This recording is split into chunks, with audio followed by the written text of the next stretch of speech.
بسم الله الرحمن الرحيم. السلام عليكم ورحمة الله وبركاته. اللهم صل وسلم وبارك على سيدنا محمد. نعمل شوية مخلل بسيطة كده وسريعة.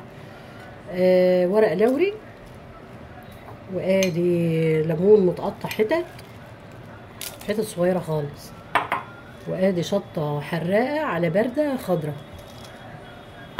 ودي شطة حمراء حراقة على باردة. هنعصر الليمونة،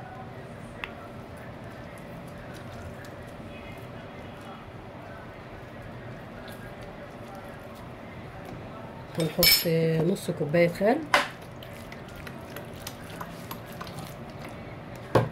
هنحط شوية سماق،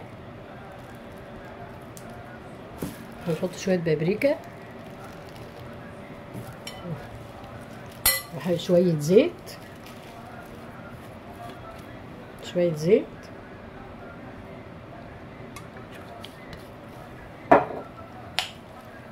وهنقلب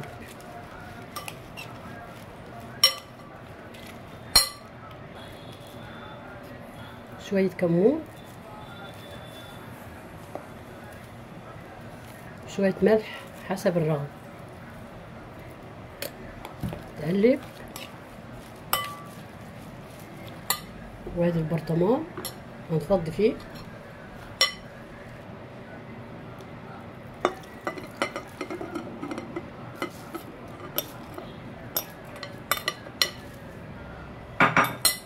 وتاكلي احلى شويه مخلل تصبر عليه 4-5 ايام بس. وتزوديه شويه زيت صغيرين، زيت زيتون او زيت عادي. انا هحط شويه زيت زيتون بس صغيرين. وبألف هنا وشفا، وجربوه وقولوا لي ايه رايكم.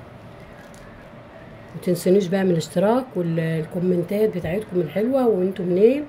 واشوفكم في فيديو تاني باذن الله. السلام عليكم ورحمه الله.